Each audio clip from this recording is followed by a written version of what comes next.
What's good, y'all? It's your boy Ross back at it again with another video. So we're gonna check out the most expensive cars sold at Gooding and Company auction. $72 million car.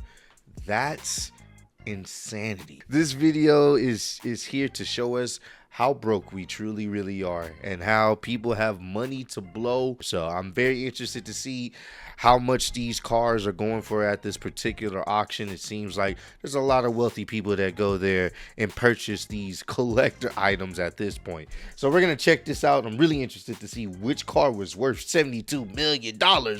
Let's get right into it, man. Let's watch other people make us feel broke. Imagine watching someone casually spend $20 million and still lose the bid. That's what happens at Gooding and Company, where billionaires come to flex and sometimes to fight. And today, you're about to witness the top most expensive cars ever sold at Gooding and Company. Warning, watching this might just make your car look like a toy. 1937 Talbot Lago T150 CSS Teardrop Coupe.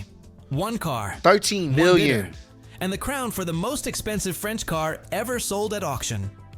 At the Gooding and Company auction in Amelia Island, this 1937 Talbot Lago T150 CSS Teardrop Coupe sold for $13.42 million.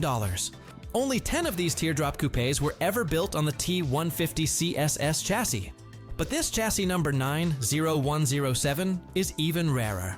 It's one of just two built in the Modelli New York style, with fully enclosed skirted front fenders and an all-aluminum body.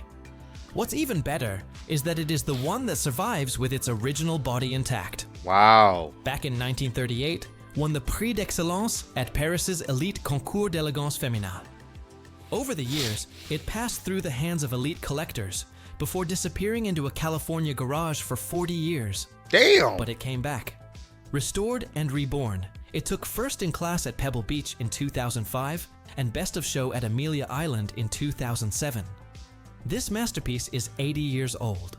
Let's hope it That is really impressive that that vehicle is 80 years old and looks in that condition. Even with them doing restoration, whatever they had to do to really, make the vehicle, still look good and presentable.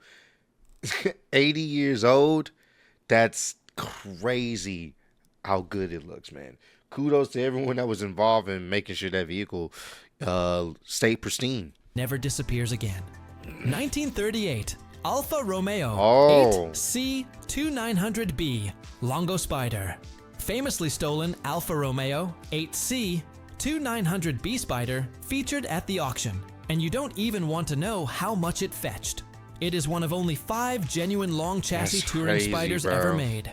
And it was the center of one of the wildest automotive heists in recent memory. In 2022, thieves stole it from a hotel parking lot while it was being transported for restoration. David Gooding, president of Gooding and Company, recalled, "I'd love to have seen the look on the thieves' faces when they opened the trailer. This isn't some anonymous street car, but an irreplaceable pre-war Italian masterpiece. The world of collectors held its breath, fearing it might be chopped or dumped in a lake. But in late 2023, the FBI recovered it. Damn! Now fully restored, it came back into the spotlight at Monterey Car Week in 2024. When the hammer dropped at Gooding and Company's auction, it sold for an insane $14.03 million. 1970, Porsche 917K Coupe. Le Mans Hero Porsche 917K. Once owned by Steve McQueen, is also in our list today. Originally built in 1969, this car was damaged and scrapped in early 1970. But it didn't end there. Porsche brought it back just in time to use it as a training car for Le Mans. Driven by racing legends Mike Halewood and Brian Redman, it made headlines when Redman clocked the fastest time. Things got even better when Porsche sold it to Swiss racing icon Joe Siffert, who then gave it to Steve McQueen's movie team. It became a star in the 1971 film Le Mans.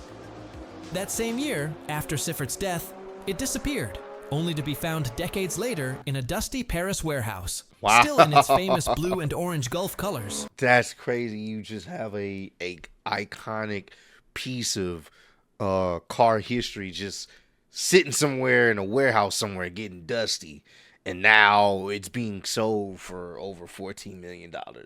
Insanity. Fully restored and in near original condition, this Porsche sold for a massive $14,080,000. As David Gooding put it, this 917K had a sheltered life. Its history is clear, concise, and easy to document. 1957, Ferrari 250, Testa Rosa Spider. This is the very first Ferrari 250 Testa Rosa ever built. Chassis 0666 started life on a 290mm base and made its racing debut at the 1957 Nürburgring 1000 km. It finished 10th with driver Marston Gregory. Later that year, it was rebodied by Scaglietti in the now famous pontoon fender style. This car raced hard. It earned podium finishes at the Buenos Aires and Caracas 1000 km events.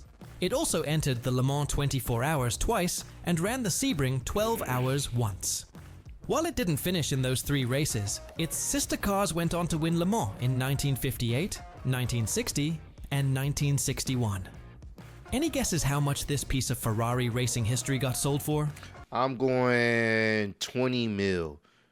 20 mil.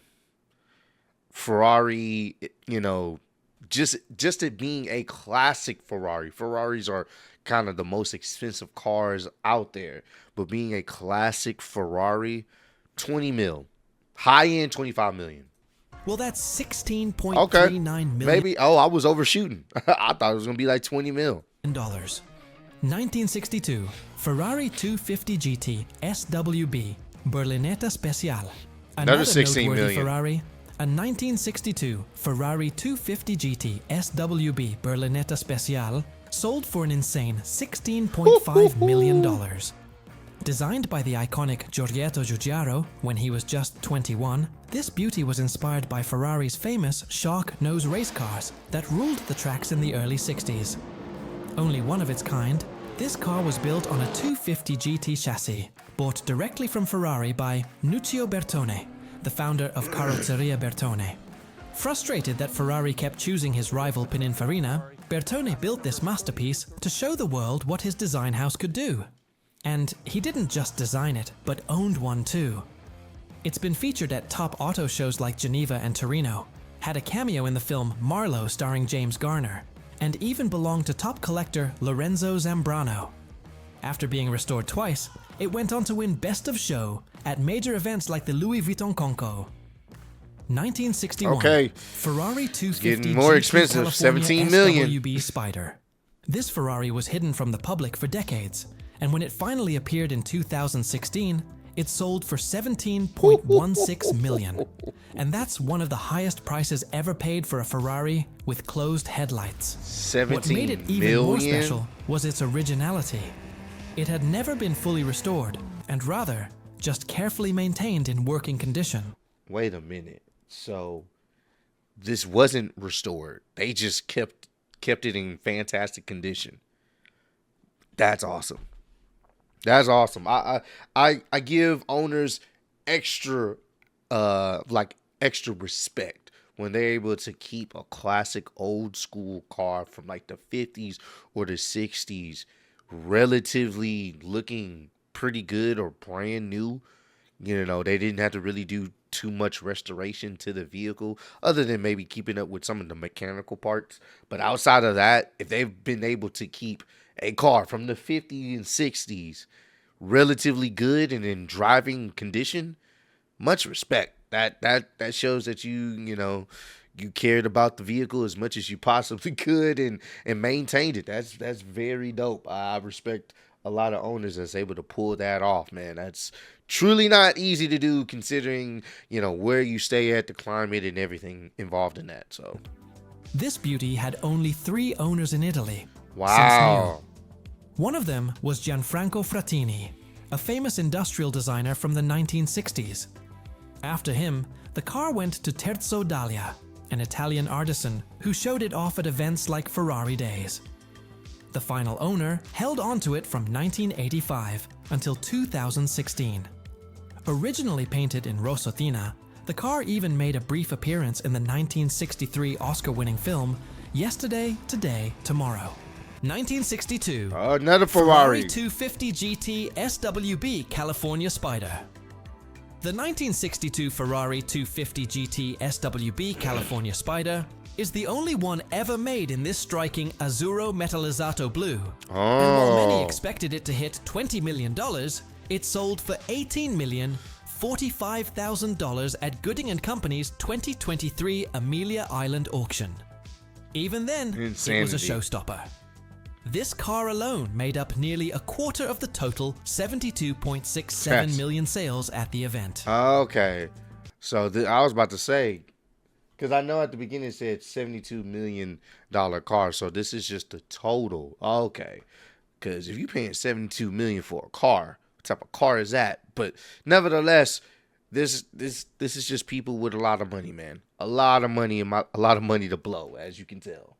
Crazy stuff. Known by its chassis number 3099 GT, it is one of just 37 California Spiders ever built with covered headlights.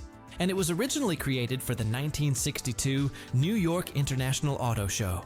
After its early years in Hollywood, the Ferrari was badly damaged in 1971 after crashing into a curb. That didn't stop collectors Charles Betts and Fred Peters.